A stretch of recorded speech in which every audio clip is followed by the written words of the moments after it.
الحمد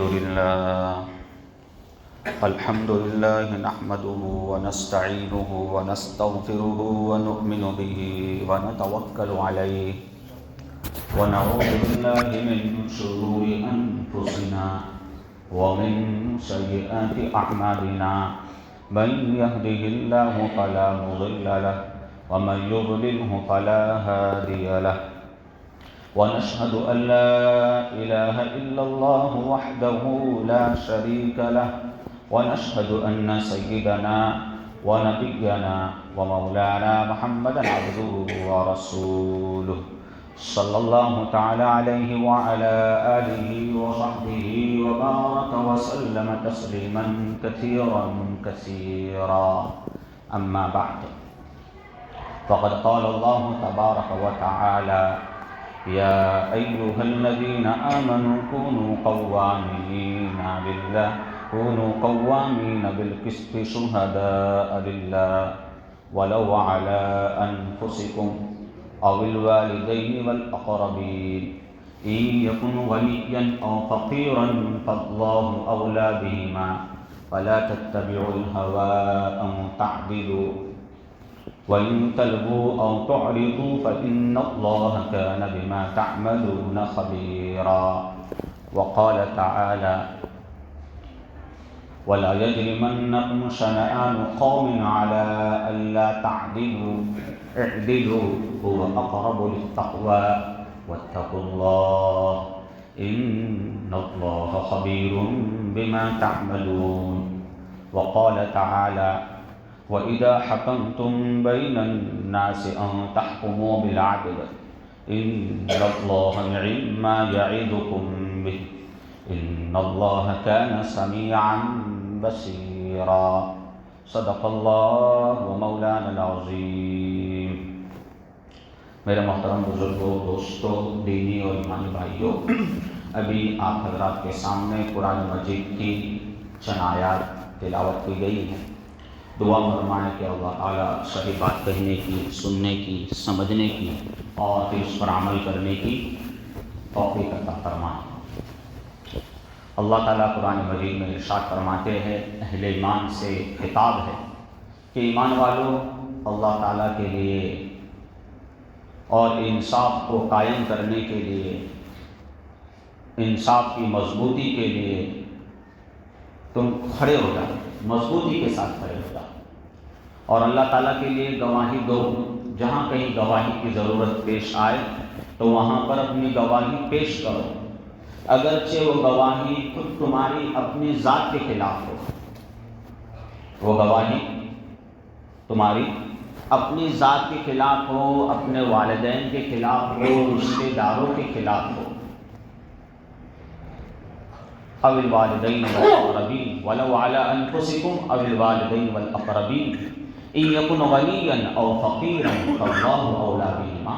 کہ جس شخص کے بارے میں بھی تمہیں گواہی دینے کا حکم دیا جا رہا ہے کہ فلاں کے خلاف گواہی دو، تو جس کے خلاف گواہی دینے کا حکم دیا جا رہا ہے وہ شخص چاہے مالدار ہو یا غریب ہو، اللہ تعالیٰ تم سے زیادہ اس شخص کا خیر خواہ. بسا اوقات ایسا ہوتا ہے انسان کی زندگی میں، ایسا موقع آ جاتا ہے کہ انسان یہ سوچتا ہے کہ فلاں شخص بڑا امیر ہے، کبیر ہے، اور اگر میں اس کے خلاف گواہی دیتا ہوں تو خواہ مخواہ بیچارے کی عزت کا بکھیڑا بنے گا، اس کی عزت چلی جائے گی. اور وہ ایسا موقع ہے کہ اس موقع پر گواہی دینا فرض ہوتا ہے شریعت کی نگاہ میں. تو اللہ تعالیٰ کہہ رہے ہیں کہ وہ میری مشیت سے، میرے ارادے سے مالدار ہے، میرے ارادے سے وہ غنی ہے، لہٰذا وہ میرا بندہ ہے. تمہارا جو انسانی بھائی ہے یا رشتہ دار ہے، باپ ہے، ماں ہے، جو بھی ہے، تمہارے محلے کا ہے، میں تم سے زیادہ اس سے قریب ہوں اور میرا رشتہ تم سے زیادہ اس سے، کیونکہ میرا بندہ ہے. جب میں کہہ رہا ہوں کہ اس موقع پر گواہی دو تو تم کو گواہی دینا چاہیے. اور بسا اوقات ایسا بھی ہوتا ہے انسان کی زندگی میں کہ کوئی شخص غریب ہوتا ہے لیکن اس نے ایسا کوئی کام کر لیا جس کی وجہ سے اس کے خلاف گواہی بن رہی ہے. تو انسان سوچتا ہے کہ کوئی غریب آدمی ہے، کیا اس کے خلاف گواہی دینا. تھا اس کو پھنسانا، لیکن وہ موقع ایسا ہے کہ اس کے خلاف گواہی دینا ضروری ہے، فرض ہو جاتی ہے۔ ایسے بھی مواقع آتے ہیں کہ انسان کو گواہی دینا فرض ہو جاتا ہے، چھپائے تو گناہ ہوگا۔ تو اللہ تعالیٰ کہہ رہے ہیں کہ تمہیں اس کی غربت پر رحم آ رہا ہے، تو اللہ تعالیٰ تم سے زیادہ اس سے تعلق رکھتا ہے، وہ اللہ تعالیٰ کا بندہ ہے، تو تمہیں اس سے جتنی محبت ہے اس سے 1000 گنا بڑھ کر، لاکھ گنا بڑھ کر کس کو محبت ہے؟ اللہ تعالیٰ کو ہے۔ جب اللہ تعالیٰ تمہیں حکم دے رہا ہے تو پھر تمہیں گواہی سے پیچھے ہٹنے کی اجازت نہیں ہے۔ اللہ تعالیٰ تمہارے جتنے بھی کام ہے، باتیں ہیں، عقائد ہے، اعمال ہے، سب سے باخبر ہے۔ تم ایک ایسی ہستی پر ایمان رکھتے ہو جو تمہارے تمام کے تمام اعمال کو ہمہ وقت دیکھ رہی، تم ہمہ وقت اس کی نگرانی میں ہو۔ CCTV جو کیمرہ ہوتا ہے اس کی نگرانی میں تو انسان اس وقت آتا ہے جب اس کے ایریے میں آتا ہے، اتنے ایریے کو کور کرتا، اس کے باہر وہ کور کرتا نہیں۔ لیکن جو اللہ تعالیٰ کے کیمرے ہیں وہ ہمہ وقت انسان کے ساتھ لگے ہوئے، کرامن کاتبین یعلمون ما تفعلون، اللہ تعالیٰ کے جو مقرر کردہ فرشتے ہیں ہمہ وقت ہر چیز، ہر بات کو انسان کی کیا کر رہے ہیں؟ نوٹ کر رہے ہیں۔ بلکہ ایسی چیز جو فرشتوں کو بھی پتہ نہ ہو، جو دلوں میں خیالات پیدا ہوتے ہیں انسان کے، ان چیزوں سے بھی اللہ تعالیٰ واقف ہے۔ ان اللہ علیم بذات الصدور، کہ تم ایک ایسی ذات پر ایمان رکھتے ہو جو دلوں کے بھیدوں کو بھی جاننے والی ہے۔ تو یہ اسلام کی تعلیم ہے کہ انسان حق اور انصاف کے لیے کھڑا ہو جائے۔ ایک جگہ سورہ مائدہ میں اللہ تعالیٰ نے ارشاد فرمایا کہ اے ایمان والو، کسی قوم کی دشمنی، کسی فرد کی دشمنی تمہیں اس بات پر آمادہ نہ کر دے کہ تم حق اور انصاف کا دامن اپنے ہاتھ سے چھوڑ دو۔ وَلَا يَجْرِمَنَّكُمْ شَنَآنُ قَوْمٍ عَلَىٰ أَلَّا تَعْدِلُوا، اعدلوا، ہمیشہ انصاف کے دامن کو مضبوطی سے تھامے رکھو۔ هُوَ أَقْرَبُ لِلتَّقْوَىٰ، یہی چیز عین تقویٰ ہے، یہی تقویٰ سے قریب ہے، اسی سے اللہ تعالیٰ راضی ہوتے ہیں۔ وَاتَّقُوا اللَّهَ، ہمیشہ اللہ تعالیٰ سے ڈرتے رہو۔ ایک دن تمہیں اس کے سامنے پیش ہونا ہے اور اپنی زندگی کا حساب اور کتاب اس کے سامنے دینا ہے۔ وہاں پر ہر شخص جس نے ذرہ برابر نیکی کی ہوں گی وہ بھی اس کے سامنے پیش کر دیا جائے گا۔ فَمَن يَعْمَلْ مِثْقَالَ ذَرَّةٍ خَيْرًا يَرَهُ، اور جس نے ذرہ برابر کوئی برائی کی ہوگی، شر کیا ہوگا، وہ بھی اس کے سامنے پیش کر دیا جائے گا۔ وَمَن يَعْمَلْ مِثْقَالَ ذَرَّةٍ شَرًّا يَرَهُ، حتیٰ کہ انسان جب اپنے نامہ اعمال کو دیکھے گا تو اس کو بڑی حیرت ہوگی کہ مَا لِهَٰذَا الْكِتَابِ لَا يُغَادِرُ صَغِيرَةً وَلَا كَبِيرَةً إِلَّا أَحْصَاهَا، کہ یہ نامہ اعمال کیسی چیز ہے، اس میں تو چھوٹی سے چھوٹی چیز کو بھی نوٹ کر دیا گیا۔ ایک ایسی چیز جس کو میں مذاق سمجھ رہا تھا اور بہت ہلکے میں لے رہا تھا وہ بھی اس میں نوٹ ہے۔ اور وہ جو 2 لفظ میں نے ایسی پڑھ لیا تھا، مسجد میں گیا تو لوگ پڑھ لیتے، وہ بھی اس میں نوٹ ہے۔ اور بیوی کو کبھی میں نے خوش دلی کے ساتھ کچھ اس کے لیے دل کی تفریح کا سامان پیدا کر دیا، وہ بھی اس میں نوٹ ہے۔ حالانکہ میں نے تو بس ایسی بات چل رہی تھی اس میں کہہ دیا تھا، وہ چیز بھی اس میں موجود ہے۔ ایسا انسان اس وقت محسوس کرے گا، اور یہ اس کے یعنی کہ اس کے دل کی کیفیات ہوں گی۔ تو قرآن مجید میں اللہ تعالیٰ ہم سے ارشاد فرما رہے ہیں کہ انصاف کا دامن کبھی بھی تم سے ہاتھوں سے چھوٹنا نہیں چاہیے، یہ اسلام کی تعلیمات ہیں۔ اور اللہ تعالیٰ ارشاد فرماتے ہیں وَإِذَا حَكَمْتُمْ بَيْنَ النَّاسِ أَن تَحْكُمُوا بِالْعَدْلِ، کہ جب کبھی تم لوگوں کے درمیان فیصلہ کرو، تم کو فیصل بنایا جائے، حکم بنایا جائے، جج بنایا جائے، تو عدل اور انصاف کو سامنے رکھ کر، دلائل کو، شواہد کو، نظائر کو سامنے رکھ کر تم کو فیصلہ کرنا ہے۔ مذہب کی بنیاد پر تم کو فیصلہ نہیں کرنا ہے، رشتہ داری کی بنیاد پر تم کو فیصلہ نہیں کرنا ہے، میری اپنی برادری کا بندہ ہے، اس بات کو سامنے رکھ کر فیصلہ نہیں کرنا ہے۔ جو بھی حق بات ہو، انصاف کا جو تقاضا ہو، دلائل اور شواہد اور جو نظائر ہے وہ اس بات کا تقاضا کر رہے ہیں، ان چیزوں کو سامنے رکھ کر تمہیں کیا کرنا ہے؟ فیصلہ کرنا ہے۔ اگر ہندو اور مسلمان کا کوئی جھگڑا ہے تو کس چیز کو سامنے رکھ کر فیصلہ کرنا ہے؟ تو ہر چیز ہے، انصاف کا جو تقاضا ہے، جو بھی شواہد دلائل بن رہے ہو اس کو سامنے رکھ کر فیصلہ کرنا ہے۔ عیسائی اور مسلمان کا کوئی جھگڑا ہے اور ہم کو فیصلہ کرنے کے لیے دونوں نے منتخب کر لیا، دونوں فریق میں، دونوں پارٹیوں میں، تو کس چیز کو سامنے رکھ کر فیصلہ کیا جائے کہ بھئی ہمارے مذہب کا ہے، مسلمان ہے، اس لیے اس کے حق میں فیصلہ کرے؟ اسلام اس بات کی تعلیم دیتا ہے؟ نہیں۔ کسی سکھ اور مسلمان کا جھگڑا ہو گیا یا اور کوئی ایکس وائی زیڈ شخص ہے جو ہمارے مذہب سے تعلق نہیں رکھتا ہے یا ہمارا رشتہ دار نہیں ہے، ہمارے محلے کا نہیں ہے، ہماری برادری کا نہیں ہے، لیکن ان دونوں کے درمیان جھگڑا ہو گیا اور انہوں نے ہمیں فیصل بنایا، مجھے اور آپ کو فیصل بنایا، تو ہمیں جو دلائل ہے، شواہد ہے، حق ہے، انصاف کے جو تقاضے ہیں اس کو سامنے رکھ کر فیصلہ کرنے کا حکم دیا گیا۔ یہ ہے بھئی اسلام کی تعلیمات، اسے کہا جاتا ہے اسلام۔ اسلام کی تعلیمات یہ ہے کہ تمام کے تمام انسان جو ہے آپس میں بھائی بھائی ہے۔ یہ اسلام کی تعلیمات، دنیا کے تمام انسان آپس میں بھائی ہے، اس لیے کہ تمام انسانوں کو اللہ تعالیٰ نے آدم اور حوا سے پیدا فرمایا۔ اس میں کوئی اونچا اور کوئی نیچا نہیں ہے، کوئی شریف اور ذلیل نہیں ہے۔ انسانیت کی بنیاد پر انسانیت کو اگر سامنے رکھا جائے تو اللہ تعالیٰ قرآن میں کیا ارشاد فرماتے ہیں کہ یا ایھا الناس انا خلقناکم من ذکر و انثی، کہ لوگوں ہم نے تمہیں ایک مرد اور عورت سے پیدا کیا ہے۔ جتنے بھی دنیا میں انسان ہیں سب ایک ماں باپ کی اولاد ہیں۔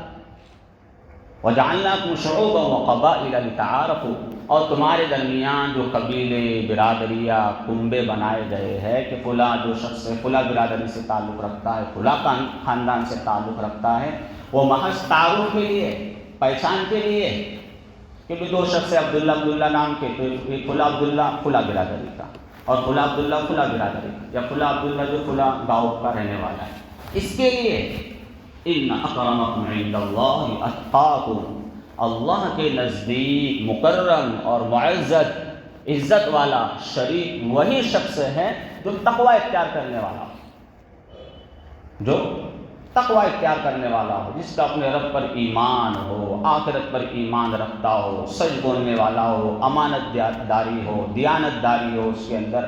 یہ صفات جس شخص کے اندر ہے، چاہے وہ کسی برادری سے تعلق رکھتا ہو، چاہے وہ کسی رنگ و نسل سے اس کا تعلق ہو، عرب کا ہو، عجم کا ہو، کالا ہو، گورا ہو، اللہ تعالیٰ کے یہاں اس چیز کو دیکھا نہیں جاتا۔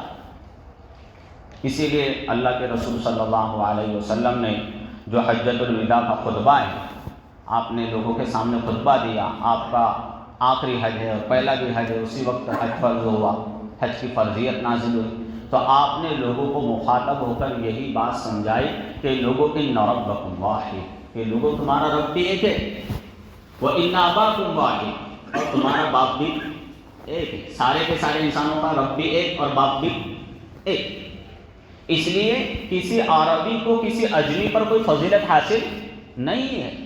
لا فضل لعربی علی عجمی ولا لعجمی علی عربی، کہ نہ کسی عربی کو کسی اجمی پر فضیلت ہے اور نہ ہی کسی اجمی کو عربی پر فضیلت ہے، اور نہ ہی کسی گورے کو کالے پر فضیلت ہے اور نہ ہی کسی کالے کو گورے پر فضیلت ہے، الا بالتقوی، ہاں مگر تقوی کے ساتھ۔ جس کے اندر زیادہ تقوی ہے، جو زیادہ اللہ تعالیٰ سے ڈرنے والا ہے، زیادہ اللہ تعالیٰ کے احکامات کو فالو کرنے والا ہے، اس کا اتباع کرنے والا ہے، اس کی اطاعت کرنے والا ہے، تو وہ اللہ کی نگاہ میں معزز اور مکرم ہے۔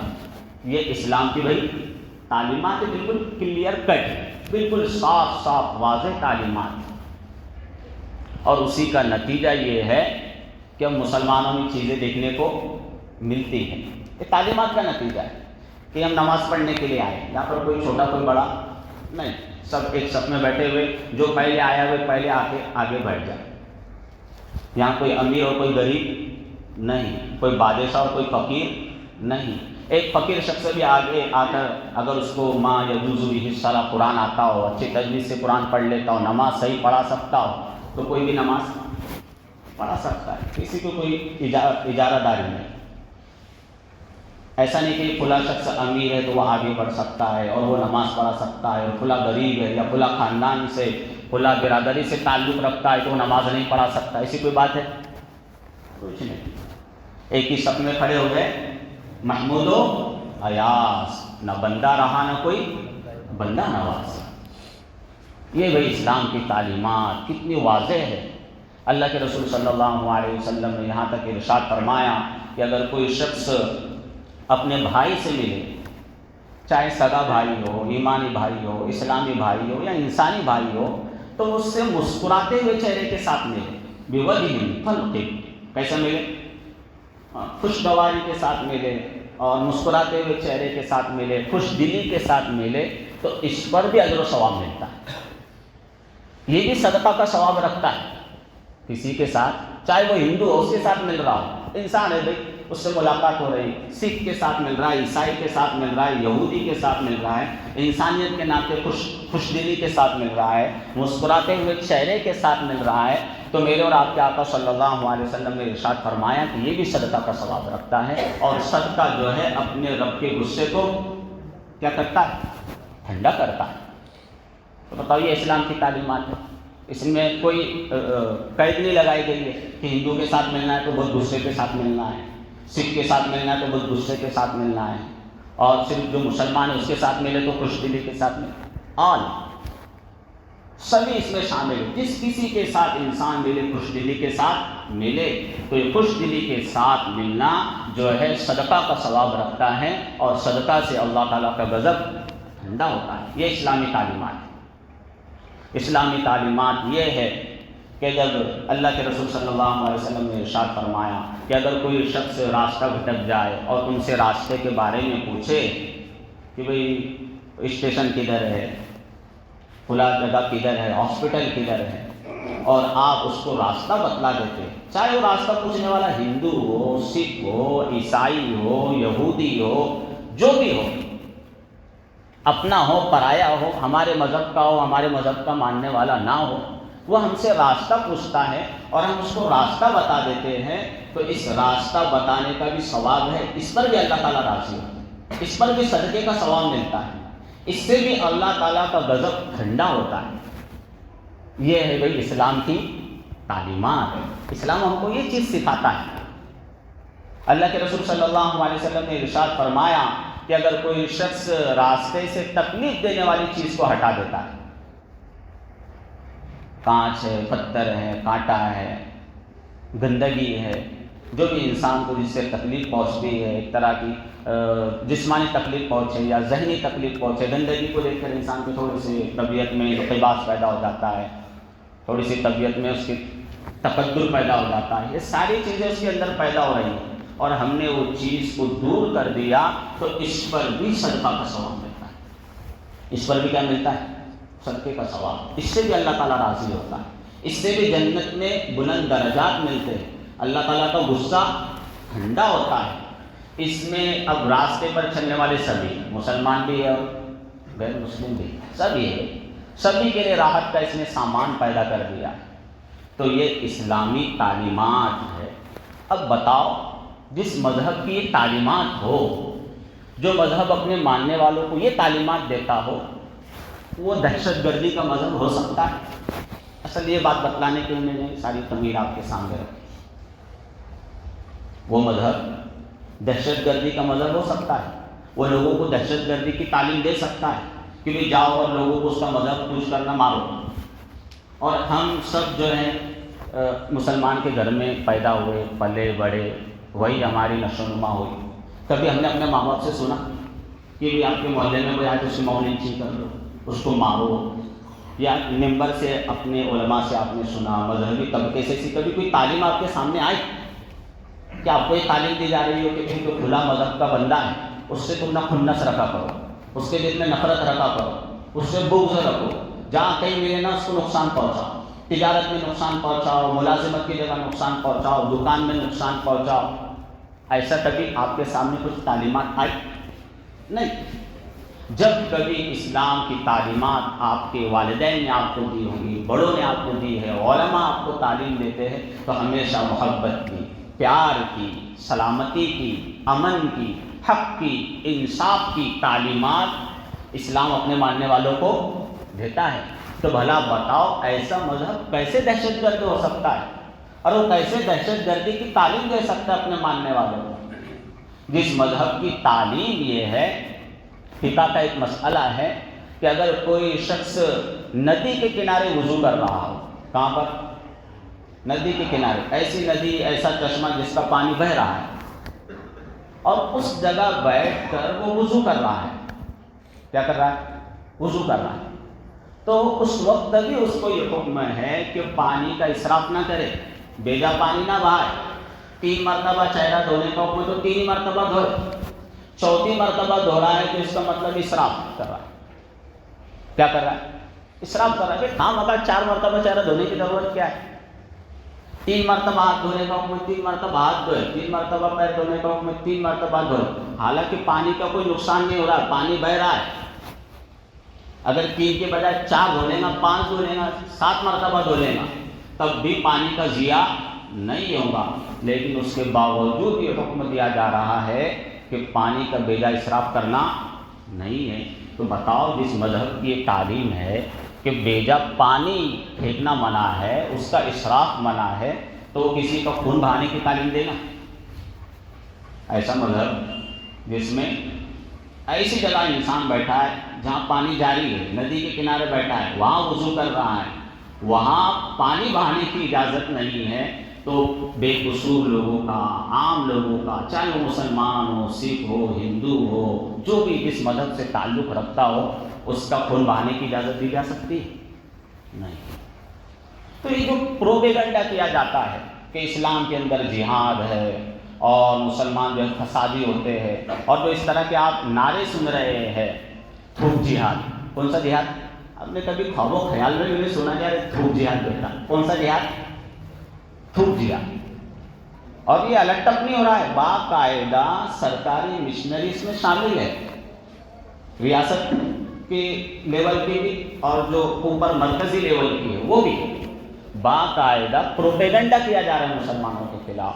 اور اسلام کی جو ایک ٹرم ہے، جو ایک اصطلاح ہے جہاد، اس کو باقاعدہ گالی بنا دیا گیا، تھوک جہاد۔ اور کون سے؟ لو جہاد۔ کون سا جہاد بتاؤ؟ آپ نے کبھی سنا کتابوں میں، حدیث میں آیا، قرآن میں؟ لو جہاد، لو جہاد۔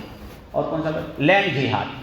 کوئی بندہ ہے، مسلمان ہے، وہ دلالی کا کام کرتا ہے، اس نے کسی کو پھنسا دیا ہوگا، اب اتفاق سے اس کا نام جس نے پھنسایا ہے مسلمان ہے، کیا یہ مسلمان ہے؟ اب وہ مسلمان کا نام آ گیا تو میڈیا اس کو ایسے بیان کر رہا ہے اور ایسا سنسنی خیز بنا دیا ہے، لینڈ جہاد، مسلمان جو ہے بھائی زمین پر قبضہ کر رہے ہیں۔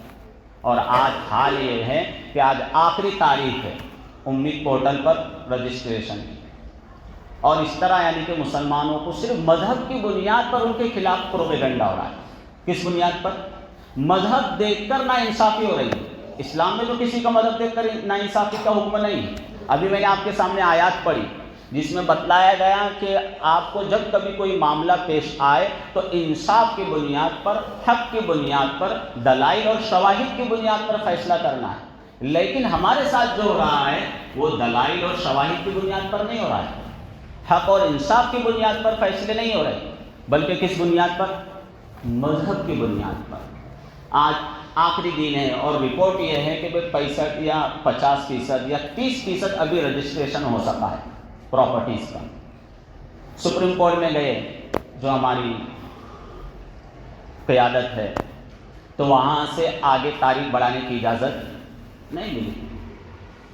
حالانکہ جو ڈیموکریسی ہوتی ہے اس کے ایک اہم پلر اور اس کی ایک اہم بنیاد عدالت بھی ہوتی ہے کہ اگر میجورٹی کوئی فیصلہ بھی کر لے پارلیمنٹ کے اندر، تو اس کو جو ہے کورٹ میں جا کر، عدالت میں جا کر اس پر، اس کے خلاف مقدمہ ہو سکتا ہے کہ بھئی ہم کو اور اس پر پھر سے نظر ثانی۔ لیکن کورٹ بھی یہ کر رہی ہیں، عدالتیں بھی یہ کر رہی ہے کہ بالکل یعنی کہ ریزنیبل اور بالکل لاجک اس میں بنتی کہ ہماری تاریخ اور بڑھائی جائے، اس لیے کہ جو پورٹل بنایا گیا ہے، جو ویب سائٹ بنائی گئی ہے، وہ بالکل اس کا سرور ڈاؤن چل رہا ہے۔ کیا چل رہا ہے؟ انسان ایک اپنا ڈاکومنٹس اس میں سبمٹ کرانا چاہتا ہے، 24 گھنٹے لگ جائیں، اس کو باقاعدہ جام کیا جا رہا ہے فیک آئی ڈیز کے ذریعے سے، فیک یوزر کے ذریعے سے۔ اور دہشت گرد کس کو قرار دیا جا رہا ہے؟ فسادی کس کو قرار دیا جا رہا ہے؟ مسلمانوں کو۔ تو یہ ہماری تصویر نہیں ہے، جو لوگ پروپیگنڈا کر رہے ہیں وہ اسلام کی اور مسلمانوں کی تصویر کو خراب کر رہے ہیں۔ اسلام کی وہ تصویر ہے جو میں نے آپ کے سامنے بھی پیش کی، اور ہم بارہا اس کا مشاہدہ کرتے رہتے ہیں۔ جب کبھی اس طرح کے حالات ہمارے ملک میں پیش آتے ہیں، ہماری قوم پر پیش آتے ہیں، ہمارے ہم وطن بھائیوں کے اوپر پیش آتے ہیں، تو مسلمان آگے بڑھ بڑھ کر اس میں حصہ لیتا ہے۔ کورونا کے پیریڈ میں ہم نے دیکھا کس نے مدد کی، یہاں سے بھی لوگ گزرتے تھے، مزدور لوگ گزرتے تھے، کبھی مسلمان نے کسی کا دھرم نہیں پوچھا، کسی کی ذات نہیں پوچھی کہ تو کون سے مذہب سے تعلق رکھتا ہے۔ کتنی بے تحاشا مسلمانوں نے مدد کی، بے تحاشا مسلمانوں نے، حالانکہ ان کا اپنا یہ حال تھا کہ جو گنگا ندی ہے اس کے اندر لاشیں بکھری ہوئی، کتے اس کو کھینچ رہے ہیں، ایسا حال ہو گئے تھے کورونا پیریڈ میں۔ سب لوگ تو بھول گئے لیکن وہ ہے کہ تاریخ کا حصہ ہے وہ۔ مسلمانوں نے اپنے مساجد دی، مدارس دی۔ آج ہمارے مدارس کے خلاف بھی پروپیگنڈے ہو رہے ہیں۔ وہ مدارس جنہوں نے ہمیشہ انسانوں کی خدمت کی، کئی بیواؤں کا وہاں سے راشن پہنچتا ہے، کئی غریب لوگ وہاں کے ہاسپٹل میں آ کر، جو مدارس کے اندر ہاسپٹل چلتے ہیں، دواخانے چلتے ہیں، وہاں سے کئی لوگ جو ہے اپنا مفت علاج کرا کر جاتے ہیں۔ ان مدارس کے خلاف بھی ہر ایرا غیرہ نٹو خیرہ اٹھ رہا ہے، اور وہ پروپیگنڈا شروع کر رہا ہے کہ یہاں دہشت گردی ہوتی ہے، یہاں بم بنائے جاتے ہیں۔ بتاؤ ایک بھی آج تک کے کوئی ریکارڈ ہے کہ مسجد سے بم نکلا ہو، مکتب سے نکلا ہو، مدرسے سے نکلا ہو؟ کہیں کوئی ایک بھی واقعہ نہیں، کوئی ایک تاریخ بھی نہیں۔ لیکن ان مدارس کے خلاف کیا کیا جا رہا ہے؟ پروپیگنڈا کیا جا رہا ہے۔ تو یہ ہماری تصویر کو بگاڑا جا رہا ہے۔ ہماری تصویر یہ نہیں ہے، ہماری تصویر وہ ہے جو لوگوں نے کورونا کے پیریڈ میں دیکھی۔ ہماری تصویر وہ ہے جو ابھی پیچھے ایک سیلاب آیا تھا پنجاب میں، کتنی مسلمانوں نے مدد کی وہاں پر۔ وہ ایک وہاں کے امام صاحب، شاہی امام صاحب، کیا نام ہے، مولانا عثمان صاحب لدھیانوی، ان کے ویڈیوز آتے تھے، دیکھنے کو موقع ملتا تھا۔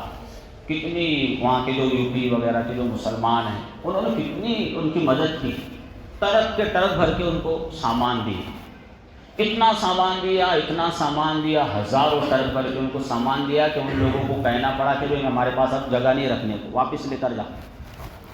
اتنی مسلمانوں نے کیا کی؟ مدد کی، تعاون کیا۔ یہ کون ان کو تعلیم دیتا ہے؟ اسلام ان کو تعلیم دیتا ہے، اسلام ان کو سکھاتا ہے، امن کا درس دیتا ہے، پیار کا درس دیتا ہے، محبت کا درس دیتا ہے، عفو درگزر کا درس دیتا ہے کہ کوئی دشمن بھی اس کو بھی معاف کر دو۔ ہمارے رسول کریم صلی اللہ علیہ وسلم کی سیرت کیا ہے؟ مکہ فتح ہوا، لیکن کیسے داخل ہو رہے؟ بالکل عاجزی کے ساتھ۔ اور کہاں کہ جو ابو سفیان کے گھر میں داخل ہو جائے وہ بھی معمون ہے، اسے بھی امن ہے۔ جو اپنے گھر کا دروازہ بند کر لے اسے بھی معمون، وہ بھی امن سے۔ حالانکہ یہ وہ لوگ تھے جنہوں نے بہت تکلیفیں دی، چھوٹی موٹی نہیں، حتیٰ کہ اتنی تکلیفیں دی کہ اللہ کے رسول صلی اللہ علیہ وسلم کو مکہ چھوڑنا پڑا۔ مطلب کسی کو اپنا گھر چھوڑنا پڑ جائے تو کتنی یعنی کہ تکلیف کی انتہا ہوگی۔ اور اپنا گھر، اپنا ملک، اپنا شہر کون چھوڑنا چاہتا ہے؟ جہاں انسان پلا ہے، بڑا ہے، اس کے ساتھ اس کی یادیں وابستہ رہتی ہے، رشتہ داریاں ہوتی ہیں انسان کی، چھوڑنا مشکل کام ہوتا ہے ہر شخصوں کو۔ تو مکہ چھوڑنا پڑا تو بتلائیے کتنی تکلیفیں دی گئی۔ لیکن وہی مکہ میں جب داخل ہو رہے ہیں تو تمام لوگوں کو کیا کر دیا؟ معاف کر دیا، اب درگزر سے کام لیا۔ تو یہی اسلام کی بھی تعلیم ہمیں دی، اور الحمدللہ مسلمان اس پر قائم ہے۔ یہ میری اور آپ کی تصویر ہے جو دنیا دیکھتے رہتی ہے، تو ہمیں اس تصویر کو باقی بھی رکھنا ہے اور مضبوط کرنا ہے۔ ہمیں اپنی اس تصویر کو کیا کرنا ہے؟ باقی رکھنا ہے، مضبوط کرنا ہے، بلکہ جہاں کہیں ہم ہو، جس محلے میں رہتے ہو، ہمارے ساتھ اگر غیر مسلم بھی ہے، دکان ہے ہماری، ہمارے ساتھ یعنی کہ ہم کاروباری بھی ہمارا تعلق ہوتا ہے، آس پڑوس میں غیر مسلم ہوتے ہیں، ملازمت میں ہو، انسان کاروبار میں ہو، دکان پر ہو، جہاں کہیں بھی ہو، اپنی اس محبت اور شفقت اور پیار والی تصویر کو کیا کرنا ہے؟ مضبوط کرنا ہے۔ اور جو لوگ پروپیگنڈا کر رہے ہیں ان کو کرنے دیجیے، جو لوگ پروپیگنڈا کر رہے ہیں ان کو کرنے دیجیے۔ شاید وہ لوگ بیوقوف ہے یا احمق ہے کہ انہیں دنیا کی تاریخ یا پھر بھارت کی تاریخ کہہ لیجیے، ان کو پتہ نہیں۔ وہ ایسا سمجھ رہے ہیں پروپیگنڈا کرنے والے، چونکہ ان کے پاس اقتدار ہے، طاقت ہے، تو یہ اقتدار اور یہ طاقت ان کے پاس ہمیشہ رہیں گا۔ تو جو شخص بھی یا جو قوم بھی یہ سمجھتی ہے کہ میں طاقت میں ہوں تو یہ طاقت ہمیشہ میرے پاس رہے گی، تو وہ ایک نمبر کا بیوقوف ہے، یا وہ قوم ایک نمبر کی بیوقوف ہے، احمق ہے۔ اس لیے کہ جو اقتدار ہوتا ہے، جو طاقت ہوتی ہے، وہ ہمیشہ کسی کے پاس باقی نہیں رہتی۔ یہ آنے جانے والی چیز ہے۔ یہ کیا بھائی؟ آنے جانے والی چیز ہے۔ آج کسی کے پاس ہے تو کل کسی کے پاس ہے۔ لہذا ڈرنے کی اور گھبرانے کی بھی کوئی بات نہیں ہے۔ حالات قوموں پر آتے ہیں، زندہ قوموں پر حالات آتے رہتے ہیں، اور اس پر مضبوطی کے ساتھ ڈٹے رہتے اپنے ایمان پر، اسلام پر، تو اس کا مطلب یہ ہے کہ وہ مضبوط ہے۔ اور جہاد بھی اسی کا نام ہے۔ جہاد بھی اپنے ایمان پر، اعمال پر مضبوطی کے ساتھ ڈٹے رہنا، ظلموں کے خلاف کھڑا ہو جانا، انتہا درجے کی کوشش کرنا، اسی کا نام جہاد ہے۔ جہاد نفس کے خلاف بھی ہوتا ہے، گناہوں کے خلاف بھی ہوتا ہے۔ فجر میں اٹھے نہیں جا رہا، اٹھنا، یہ بھی نفس کے خلاف جہاد ہے۔ فجر میں اٹھا نہیں جا رہا ہے تو کیا کرنا ہے؟ اٹھنا ہے۔ مال کی محبت ہے، پیسہ خرچ نہیں کیا جا رہا تو خرچ کرنا، یہ بھی جہاد ہے، نفس کے خلاف جہاد ہے۔ سچ بولا نہیں جا رہا ہے تو سچ بولنا، یہ بھی جہاد ہے۔ بیوی کے ساتھ بہت برا سلوک ہے کسی کا تو اپنے سلوک کو، اپنے برتاؤ کو بدلنا، یہ بھی نفس کے خلاف جہاد ہے۔ تو جہاد ہر جگہ ہے، نفس کے خلاف بھی ہے، اور ظلم اور ظالم کے خلاف اٹھ کھڑا ہونا، یہ بھی جہاد میں داخل ہے۔ اور ہر دھرم کے اندر یہ موجود ہے، ہر مذہب کے اندر ہے۔ ہندو مذہب کے اندر بھی جہاد ہے، وہ ارجن کا اور ان کا پانڈو کا واقعہ ہے، آپ کو پتہ ہوگا۔ تو کیا کیا بھائی؟ ارجن نے کیا کیا؟ پوری کی پوری اس کی ہسٹری ہے۔ اس نے جو اس کے چچیرے بھائی تھے کورو، ان کے خلاف اس نے اٹھ کھڑا ہوا۔ اس کو جو مذہبی رہنما تھے ان کے، اس نے رہنمائی کی کہ نہیں، تو تیرا فرض بنتا ہے، تیرا مذہب کا یہ فریضہ ہے کہ تو جو ظلم ہو رہا ہے اس کے خلاف اٹھ کھڑے۔ یہ کہانی ہے۔ تو اگر کوئی مسلمان جہاد کے خلاف، یعنی کہ مسلمان جہاد کرتا ہے، تو جہاد سے مراد یہی ہے کہ بھئی ظلم کے خلاف اٹھ کھڑا ہو، ناانصافی کے خلاف اٹھ کھڑا ہو۔ لیکن آج وہ جو جہاد کی جو ٹرم ہے، اصطلاح ہے، اس کو اس قدر بدنام کیا جا رہا ہے، گویا کہ اس کو گالی بنا دی گئی۔ ہم بھی جہاد کا لفظ بولتے وقت یعنی کہ تھوڑا سا ہچکچا جاتا ہے، کیا جہاد کا لفظ بولنا کے لیے کیا سمجھیں گے لوگ، ہم بھی ڈرنا شروع ہو جاتے ہیں۔ حالانکہ جہاد تو بہت مقدس لفظ ہے، بہت پاک اور پوتر لفظ ہے۔ ظلم کے خلاف، ناانصافی کے خلاف کوئی ایکشن لینا، اس کو کہتے ہیں جہاد۔ اور اگر کوئی ملک ہے، اسلامی ملک ہے، وہ جہاد کر رہا ہے تو جہاد گویا کہ ایک کہیں گے دفاعی شعبہ۔ کون سا شعبہ؟ دفاع کا ہر ملک کے پاس شعبہ ہوتا ہے، اور ہر ملک اس میں کروڑوں روپے خرچ کرتا ہے، تو کیا ہم اس کو برا کہیں گے؟ نہیں کہ ہر ملک کے اپنا اس کی سلامتی کا سوال ہے۔ وہ وزارت دفاع ہے، اس کو کیا کہیں گے؟ دفاع کو کون سی منسٹری؟ ڈیفینس منسٹری کا نام ہی جہاد ہے۔ ڈیفینس منسٹری کا نام کیا ہے بھائی؟ جہاد۔ اور ہر ملک کی ہوتی ہے، تو ہم ڈیفینس منسٹری کو بند کر دیں کہ بھائی تو لوگوں کو بندوقیں بنا رہا ہے، یہ توپ بنا رہا ہے، نیوکلیئر بم بنا رہا ہے، تو یہ تو لوگوں کی اس کی جانیں جائیں، اس لیے بند ہونا چاہیے۔ ایسا کوئی عقل مند فیصلہ کر سکتا ہے؟ نہیں۔ تو جہاد بھی یہی چیز ہے، ڈیفینس منسٹری کا نام جہاد ہے۔ اگر کوئی ملک تیاری کر رہا ہے اور اس کی فوجی ہے، ساری کے ساری چیزیں جو اس کا پورا کا پورا سیٹ اپ ہے، تو ڈیفینس منسٹری ہی کو کیا کہتے ہیں بھائی؟ جہاد کہتے ہیں۔ تو جہاد کوئی بری چیز نہیں ہے، بلکہ انسانیت کے لیے ضروری ہے تاکہ وہ پھوڑے اور پھنسی کا آپریشن کر کے وہ پھوڑے پھنسی کو ختم کیا جائے. کبھی پھوڑا پھنسی ہو جاتا ہے, کینسر ہو جاتا ہے تو اس کا آپریشن بھی کرنا پڑتا ہے. تو اس آپریشن کا نام ہی کیا ہے؟ بولیے. جہاد. جہاد اسی کو کہتے ہیں. تو یہ جو ہماری ملک کی فضا بنائی جا رہی ہے مسلمانوں کے اگینسٹ, مسلمانوں کی مخالفت میں, تو یہ جہاد کا یہ فلسفہ ہے. ہمیں بھی لفظ جہاد بولتے وقت کوئی ڈرنے کی کوئی ضرورت نہیں ہے. یہ اصل جہاد کا فلسفہ ہے, اور حالات سے بالکل بھی گھبرانے کی ضرورت نہیں ہے. قوموں پر اس طرح کے حالات آتے ہیں, ہمیں اپنے ایمان پر, اسلام پر ڈٹے رہنا ہے, جمے رہنا ہے. اللہ تعالی ہم سب کو عمل کی توفیق عطا فرمائے. جن حضرات نے سنت ادا نہیں کی ہے وہ سنتیں ادا کریں.